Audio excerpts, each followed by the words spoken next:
Senior anchor person Wasim बदामी भी हमारे साथ मौजूद हैं, उन्हें भी शामिल गुफ्तगू करते हैं। वसीम, वज़ीर-ए-आज़म शहबाज शरीफ की जानिब से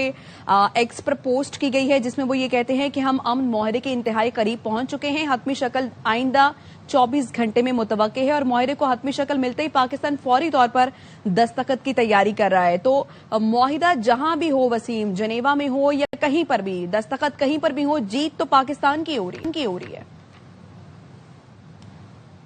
में इस ट्वीट में एक तो ये खबर छुपी हुई है कि इसका मतलब ये कि इस बात का इम्कान अब तकरीबन मालूम हो चुका है कि जनीवा में लोग आ रहे हैं, वरना इस बात का इम्कान तकरीबन तय हो गया था कि जनीवा में प्राइम मिनिस्टर साहब होंगे पाकिस्तान के और फरीकैन होंगे ईरान अमेरिका, और वहां पर कुछ दस्तखत होंगे। अब वो दस्तखत शायद अमली शक्ल में नहीं, यानी कि प्रैक्टिकली इन पर्सन लोग नहीं जा रहे होंगे और इलेक्ट्रॉनिकली होगी। तो ये तो एक खबर के हवाले से एक बात हो गई। लेकिन दूसरी बात ये तय है, देखिए ये इस सदी का, ये दुनिया की हालिया तारीख का पेचीदा तरीन मसला है जो कि बज़ाहिर अपने हल की जाने बढ़ रहा है, और इसमें पूरी दुनिया का इस बात पर इत्तेफाक है कि पूरी दुनिया में इसमें सबसे कलीदी किरदार किसी भी और मुल्क से ज्यादा किसी एक मुल्क ने अदा किया है, तो अल्हम्दुलिल्लाह उस मुल्क का नाम है पाकिस्तान। तो आप वज़ीर-ए-आज़म साहब के इस ट्वीट को यूं पढ़ सकते हैं कि पाकिस्तान ने अमेरिका और ईरान के दरमियान एक और बड़ा ब्रेक थ्रू करवा दिया है, और ये अमन के उतना करीब है जितना आज से पहले कभी नहीं था। और जब हम कहते हैं आज से पहले कभी नहीं था, तो इसकी मुझसे मुराद ये 100-150 दिन पहले वाली जंग नहीं है। ये 1979 से इनकलाब ईरान से लेकर ईरान और अमेरिका के जो भी ताल्लुकात थे, उसमें एक नया मोड़ जो ये आने जा रहा है, जिसके हम आज उतना करीब है जितना आज से पहले कभी नहीं थे, वो अल्हम्दुलिल्लाह पाकिस्तान की बदौलत अचीव है। और ये मैं सिर्फ ख्वाहिश या जज्बात या खबर या तजज़िये की बुनियाद पर नहीं कह रहा, ये हक़ाइक़ की बुनियाद पर कह रहा हूँ। जब एक ही मुल्क का वज़ीर-ए-आज़म जिसका नाम पाकिस्तान है, वो ट्वीट करके दुनिया को ये बताता है कि हम अमन डील के इतना करीब है जितना पहले कभी नहीं थे, और पाकिस्तान इसकी इलेक्ट्रॉनिक साइनिंग कर रहा होगा फॉलोड बाय टेक्निकल टॉक्स, तो ये इस बात का सबूत है कि इसका मतलब ये मुल्क लीड ले रहा है। तो अल्हम्दुलिल्लाह हमें कह सकते हैं कि दुनिया में अमन के हवाले से जो सबसे बड़ा मसला था, उसके हवाले से उसके हल के लिए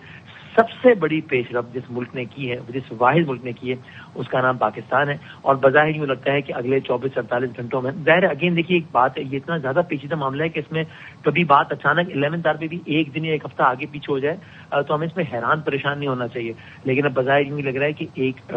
एक मेमोरेंडम ऑफ अंडरस्टैंडिंग साइन होगा कि जनाब हम मिसाल के तौर पर कि अब हम मुहासरा खुल जाए, हुर्मुज़ खुल जाए, बमबारी ना हो, और फिर टेक्निकल लेवल पे चीजें तय होती जाएं मुलाकात के जरिए में, वो पाकिस्तान में भी हो सकते हैं, कहीं भी हो सकती हैं, followed by a round of talks. ये अब तक का सिनेरियो है, और अल्हम्दुलिल्लाह पाकिस्तान को अल्लाह ताला ने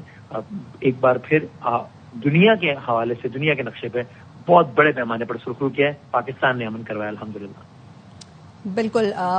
वसीम हमारे साथ रहिएगा। वसीम बदामी भी हमारे साथ मौजूद हैं। वसीम, ये तारीखी अमन मुआहिदा जो है खित्ते में पायदार अमन भी लेकर आएगा, इस्तेहकाम भी, हम देखें तो इक्तिसादी ताउन के लिए एक मजबूत देरपा बुनियाद साबित हो रहा है। अभी कुछ ही टाइम पहले, जैसे कि मैंने मालिक साहब से भी ये कहा कि कुछ टाइम पहले जब हम ट्रांसमिशंस करते थे तो ये बात डिस्कस करते थे कि कौन सा मुल्क होगा, कौन मुज़ाकरात की मेज पर लेकर आएगा दोनों मुल्कों को, कौन इसमें सालिस का किरदार अदा करेगा। तो उस वक्त ये नहीं मालूम था कि पाकिस्तान ही है जो इसमें सालिस का किरदार भी अदा कर रहा है, और आज अमन मुआहिदा करीब होने जा रहा है। तो फील्ड मार्शल आसिम मुनीर की जानदार सिफारतकारी, और पाकिस्तान उसकी दुनिया की तारीफ भी कर रहा है, दुनिया पाकिस्तान की। देखिए अल्हम्दुलिल्लाह सिफारती और सियासी महाज पर, और ये सिर्फ एक तज्जिया नहीं है, सिर्फ जज्बात नहीं है, जज्बात तो हमारे हैं, जाहिर अपने वतन के लिए नहीं होंगे तो कहाँ होंगे, लेकिन ये हकाइक वो है जो दुनिया मानती है कि पिछले 1.5 साल में आप सोचिए पाकिस्तान सिफारती और यानी अस्करी और इंटरनेशनल जो भी मामलात हैं उसमें पाकिस्तान की पोजीशन नहीं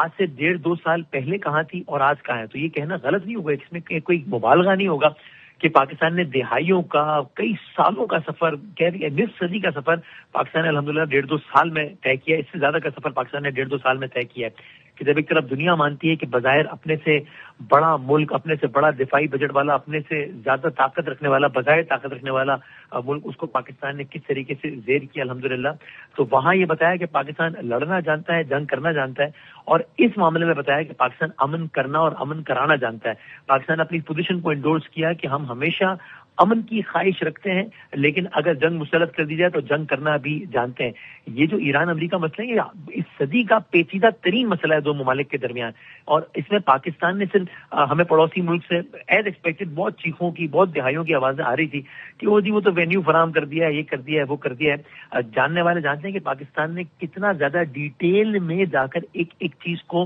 اس کی نوک پلک سنوارنے میں، اس کو بہتر کرنے میں کردار ادا کیا ہے۔ ناٹ ٹو فارگیٹ، فریقین جن کا آپس میں اختلاف عروج پر ہے، ایران اور امریکہ کا آج کی تاریخ میں بھی اختلاف عروج پر ہے، اگر اس پورے سینیریو میں جہاں ہر چیز ویریبل ہے ایک چیز کانسٹنٹ ہے تو فریقین کا پاکستان پر اعتماد ہے، which speaks volume about the credibility and diplomacy of the current leadership, military and political leadership of Pakistan.